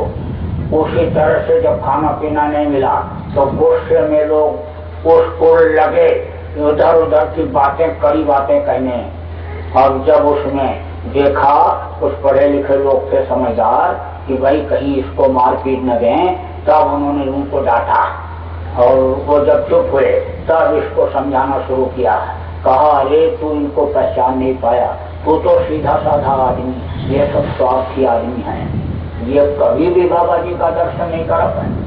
इनको अभी पकड़ के ले चलो कि कोर्ट में लिख करके दो कि हम 6 महीने 4 महीने 2 महीने में बाबा जी को का दर्शन नहीं करा पाए तो हमको फांसी पर लटका दिया जाए, तो कोई एक आदमी नहीं जाएगा। जेल जाना, अगर कह दो कि जेल जाना पड़ेगा, एक आदमी नहीं जाएगा और ये सब भाग जाएंगे। ये सब हैं स्वार्थी, ये पक्के स्वार्थी हैं। अभी तो तेरे से कहे चंदा इकट्ठा करो, उसके बाद कहेंगे जब इलेक्शन आएगा कि हमको एमएलए एमपी बना दो। जब हम एमएलए बन जाएंगे, एमपी बन जाएंगे और विधानसभा लोकसभा में आवाज उठाएंगे तो बाबा जी आएंगे। अरे तू किसके चक्कर में पड़ गया? अरे गुरु महाराज ने तो रास्ता बता दिया, मैं तो भजन नहीं कर पाया, कोर्ट कचहरी में मैं तो प्रैक्टिस करता रहा, वकील ने कहा, डॉक्टर ने भी कहा कि लोगों के जान बचाने में पूरी मेहनत करता रहा, भजन तो नहीं कर पाया, लेकिन सत्संग तो बाबा जी का सुना, इस निष्कर्ष पर निकला कि सबका सार भजन है। अरे तो तू भजन कर, अंतर में गुरु महाराज जब मिलेंगे और तुझको दिखाई पड़ेंगे सब बात बता देंगे, उसको भटकने की जरूरत क्या जरूरत है। और उसके समझ में आया और भजन करने लगा। फिर सत्संग में भी आया। सत्संग में जब आया तो मेरे से ही कहा झारखंड में एक आदमी, कि सब साफ हो गया, इससे रोया और कहा सब साफ हो गया, अब कुछ नहीं रह गया। 1-2 लोगों ने मेरे से भी कहा कि मेरे से गलती हो गई, माफ कर दीजिए, मैंने आपको बहुत गालियां दी, बहुत बुरा भला कहा। भाई मैंने कहा मेरे तो कुछ लगा नहीं। अरे तुमने गोली तो मारी नहीं कि लग जाए, गाली ही तो दिया, गोली तो दिया नहीं, तो गाली तो मेरी कहीं लगी नहीं है। अरे भाई, अरे तुझको मैंने कुछ कहा? बोला आपने कुछ नहीं कहा। तो मैंने कहा तू ही तो मुझे कुछ कहा, तो मुझे तो कोई वो नहीं है, मेरे पास तो कोई भी आवे। गुरु महाराज ने तो सबके संभाल की बात मेरे लिए कही है। अब आप इस बात को समझो कि वही लोग सब, बहुत से लोग पछता करके और फिर अब गुरु महाराज के इस मिशन में जुड़ गए और गुरु महाराज के इस मिशन को आगे बढ़ाने लग गए। लेकिन कुछ स्वार्थी लोग वो तो अपना अभियान चला रहे हैं। अब स्वार्थी उनको कैसे न कहा जाए, स्वार्थी कैसे न कहा जाए उनको, जिन्होंने गुरु महाराज के शरीर छोड़ने के बाद उनको नहलाया धुलाया और कपड़े में लपेट करके और ले गए, चिता पर रखा, जलते हुए अपनी आंखों से देखा। वही लोग कहने लग गए कि गुरु महाराज जिंदा हैं और आएंगे। तो स्वार्थी नहीं तो और क्या। अब उन्होंने अपनी टीम बनाया। जो तेज दिमाग के तेज वाले होते हैं, बुद्धि जिनकी तेज होती है, उनको क्या कहते हैं? चतुर चालाक। तो पक्षी में सबसे चतुर चालाक कौन होता है? कौवा। और कौवा सुबह उठ करके क्या करता है जानते हो? सुबह उठेगा तो क्या करेगा? दूध मलाई खाएगा। दूध मलाई पड़ा रहेगा, उसको नहीं खाएगा, और जो निकाल के आप चले आते हो उसी को खाता है। तो अब आप इस बात को समझो कि ऐसे लोग जो होते हैं उनकी सोच अच्छी नहीं होती। अब वो उनकी टीम बन गई। जब उनकी टीम बन गई तो अब एक आदमी पहुंचा तो कहा मैं तो देख करके आया, बिल्कुल वैसे, शरीर उसी तरह का, कपड़ा उसी तरह के पहने हो। दूसरा आदमी आया, कहा देखो आवाज तो बिल्कुल वैसी की वैसी, और चेहरा अभी बदल रहा है, कुछ दिन में बिल्कुल वैसे ही हो जाएगा। बस आदमी बस उसी में फंस जाता है। तो राजा के दरबार में जो आदमी पहुंचे तो बोले हमको रख लिया जाए, बड़े काम के आदमी। कौन से काम के आदमी हो? मौके पर काम आएंगे। अरे कौन से काम में आओगे, कुछ बताओगे? कुछ तो बताओ। बोला मैं झूठ बोलता हूँ। राजा ने कहा झूठे को नहीं रखना है। दूसरे से पूछा तुम्हारे अंदर क्या विशेषता है? बोला कि मैं झूठ को सच करता हूँ। तो राजा ने कहा तुमको भी नहीं रखना है। तो मंत्री ने कहा सरकार ये विरोधाभासी हैं तो इनको देख लिया जाए, झूठ बोलवा के सच कराते। राजा ने कहा ठीक है। तो उससे बोले कहे अच्छा झूठ बोल। बोला अरे उधर राजस्थान ऊंटों का काफिला जा रहा था रेगिस्तान में, बस पानी बरसा और ऊंट जल करके मर गए। तो राजा ने कहा कि बिल्कुल झूठ, कोई भी तो वर्षा नहीं, पानी बरसा, तो ऊंटों का काफिला कैसे जलकर मरेगा? तो मंत्री ने कहा तू सच करेगा? दूसरे से बोला बिल्कुल सच, एकदम सच। अब देखो दिल दिमाग से कैसे सच करता है उसको। बोला सरकार ऊंटों के ऊपर चूना लगा हुआ था, चूना, और पानी बरसा, चूना गर्म हुआ, बस ऊंट जलकर मर गए। अब देखो कैसे सच करते हैं। ऐसे ये टीम बना रहे तो कहीं उस चक्कर में आने की जरूरत न पड़ जाए आपको, इसलिए सब बात बता दिया। गुरु महाराज ने आपको रास्ता दे दिया, भटकने की क्या जरूरत है? आप ध्यान लगाओ घर में बैठ करके और गुरु महाराज का दर्शन करो। गुरु महाराज सामने मिलेंगे, सब पूछो, खुद भी बताते हैं वो, भगत पूछे भी। जैसे आप जाते थे गुरु महाराज के पास, जब गुरु महाराज मौजूद थे, आप अपनी तकलीफ भीड़ भाड़ में कह भी नहीं पाते और गुरु महाराज बुला के बता देते। सत्संग में उसका जवाब मिल जाता था। नहीं कहीं आदमी कहाँ मिल पाते, लाखों लाख आदमी रहते तो कहाँ सबका जवाब सत्संग में जवाब दे देते थे। यही तो अंतर्यामित्व का करते। तो उस समय जब ऐसा करते थे तो क्या आप नहीं कर सकते? आप तो जब घाट पर बैठोगे तब आपको ये चीज मालूम पड़ेगी, ऐसे नहीं। तो आप सब लोग जिनको नामदान मिल गया भजन करो, भजन करोगे सब स्पष्ट हो जाएगा। अब आप इस बात को समझो कि गुरु महाराज ने मेरे लिए ये कहा था कि नए लोगों को ये नामदान देंगे और पुरानों की संभाल करेंगे। जब गुरु महाराज मौजूद थे तो बहुत सा काम मुझसे करवाते थे। जैसे उन्होंने कहा इनके बच्चे का मुंडन कर देना, नाम रख देना, दवा बता देना, जनेऊ करा देना, शादी ब्याह तय करके आवे तो उसको भी करा देना, कोई समस्या हो उसको सुन लेना। तो ये सब बहुत सा काम गुरु महाराज आप लोगों का मेरे से करवाते थे। तो ये जो बाहर का काम, बाहर की संभाल है, ये तो सब मैं आपका करता रहूंगा।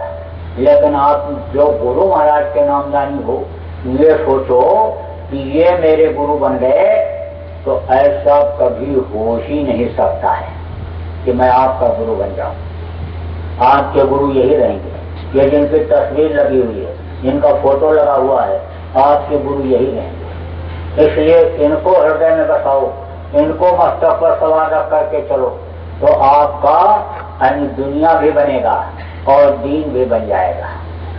रही बात यह कि नामदान नए लोगों को देने की, तो नामदान तो मैं दूंगा, गुरु के आदेश का पालन करूंगा। उन्होंने अगर इस लायक बनाया तो ये काम तो मैं करूंगा। 40 साल पहले जब मैं गुरु महाराज के पास आया था तो कुछ जानकारी नहीं थी।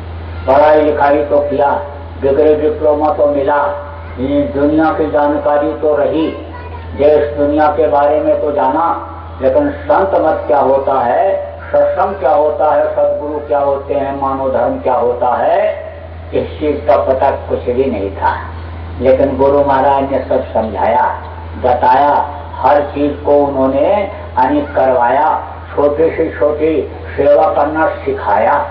देखो किसी चीज को अगर आर्डर देकर के कराया जाए तो उसमें और बात होती है, और तरीका सिखा दिया जाए अगर उस काम को करने का तो वो बड़े लगन और प्रेम से करता है और समझ भी जाता है। जैसे जब गुरु महाराज के पास पहुंचा तो यह था कि बढ़िया कपड़ा पहने हुए हूँ, पढ़ा लिखा हूँ, अब ये झाड़ू लगाऊं, ये काम तो किसी और का है। लेकिन जब गुरु महाराज कुटिया में से निकलते और वहाँ पत्तियां, कागज के टुकड़े पड़े रहते और उसको गुरु महाराज अपने हाथ से उठाने लगते, तो कैसे न उठाया जाए। तो जिनको मैं महान समझा, जिनको गुरु समझा, वो इस काम को करने लगे तो वहीं पर शर्म खत्म हो गई। जब वो खुद झाड़ू उठा लिए, पानी नाली में जहाँ रुक रहा है उसको साफ करने के लिए चले, तो मैं कैसे न साफ करूंगा।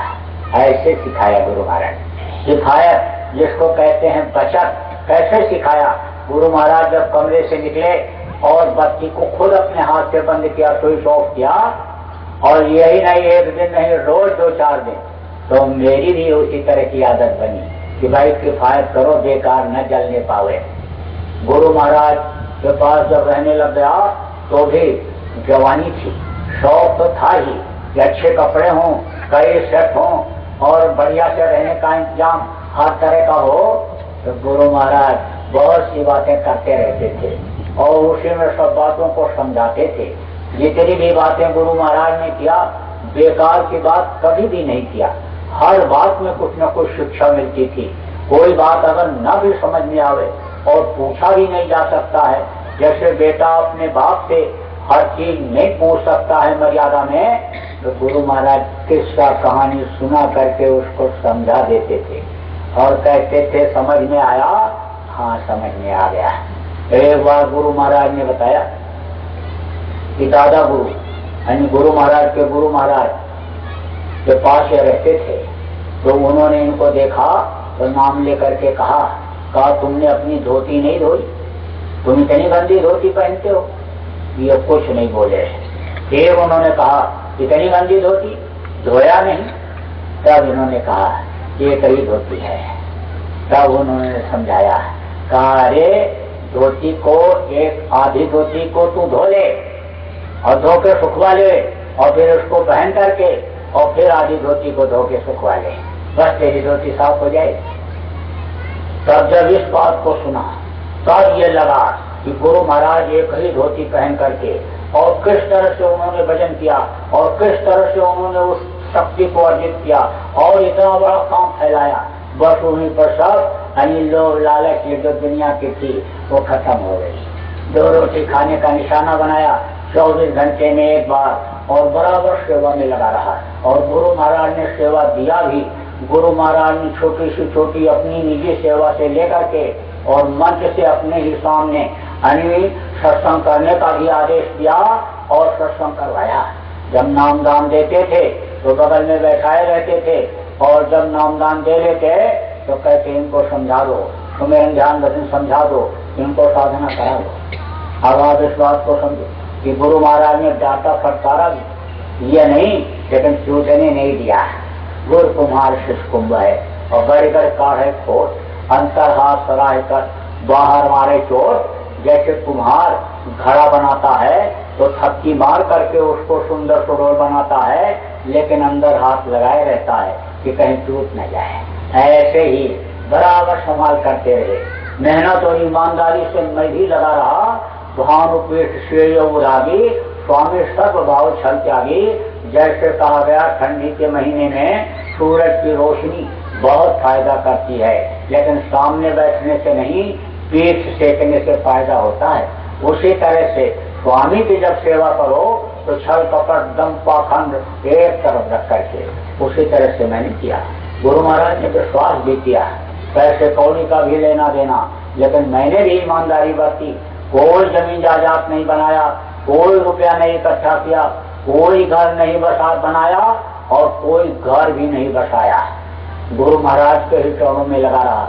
लेकिन एक समय ऐसा आ गया बीच में, गुरु महाराज के जाने के बाद एक कुछ लोगों को लालच हो गई कि जमीन जायदाद गुरु महाराज की मेरे पास रहनी चाहिए और गद्दी का मालिक मैं बन जाऊं।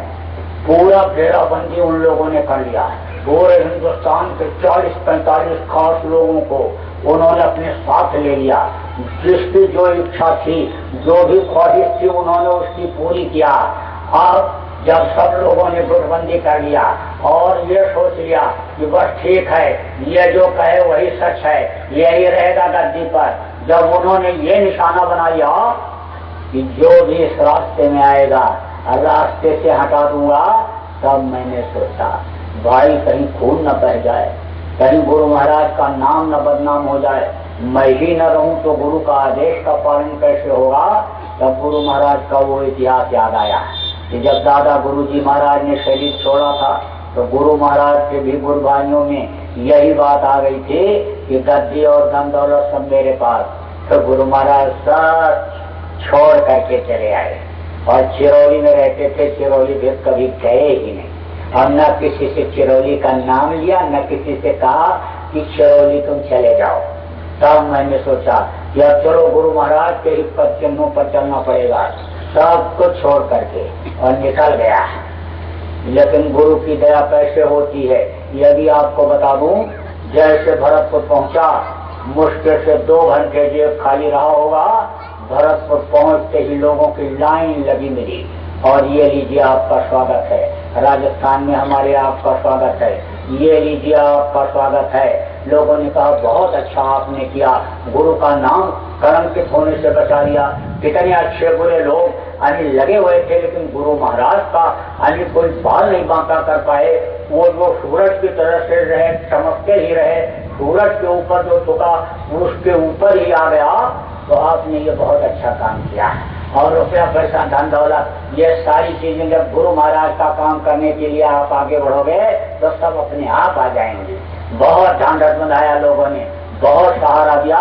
और जैसे जब पहुंचा डेरा को, जिस तरह की गाड़ी गुरु महाराज ने मुझको दे रखी थी चलने के लिए, उसी तरह की गाड़ी लोगों ने ला करके खड़ा कर दिया और कहा कि इस पर आप चलो और गुरु महाराज का काम करो, संगत का है। मैंने कहा इच्छा नहीं हो रही कुछ करने की। फिर लोगों ने कहा गुरु महाराज ने आपको सौंपा है पुराने लोगों की संभाल के लिए और नए लोगों को नामदान देने के लिए। कौन नामदान देगा जब आपको आदेश हुआ है? और पुरानों की संभाल कौन करेगा? वो तो अब असहाय महसूस कर रहे हैं, उनके तो आंसू बह रहे हैं, इस आंसू को कौन पूछेगा? कौन उनका मुंडन करेगा, नाम रखेगा, जनेऊ पहनाएगा, बच्चों की शादी ब्याह कराएगा? कौन दुख तकलीफ को उनके सुनेगा? कौन दवा बताएगा? कौन बाधा हटाएगा? और अगर आप ऐसा काम नहीं करते हो तो आप गुरुभक्त कहलाते हैं, कैसे गुरुभक्त कह जाओगे। तब मैंने सोचा, बात लग गई और मैंने कहा चलो जब तक हो सकता है ऊपर धन निभा रहा हूँ। उम्र तो 65 साल की हो गई, 60 साल में सरकार भी आराम करने के लिए गर्दी वो छुड़ा देता है, जगह छुड़ा देता है, लेकिन चलो चलते रहेंगे। गुरु महाराज देखो कितनी उम्र तक अपने गुरु के आदेश के पालन में लगे रहे। तो मैं भी निकला और जगह जगह पर गया, लोगों को समझाया, लोगों को बताया और लोग भजन में लग गए। जब अंतर में लोगों को अनुभूति होने लगी तो लोगों ने बताया कि पहले से अब ज्यादा फायदा हो रहा है, पहले से अब ज्यादा कामयाबी मिल रही है। तब मैंने ये कहा कि भाई जब तुम समाज में रहते थे तो कर्म आ जाते थे और उन कर्मों को जब गुरु महाराज की आंखों से आप आंख मिलाते थे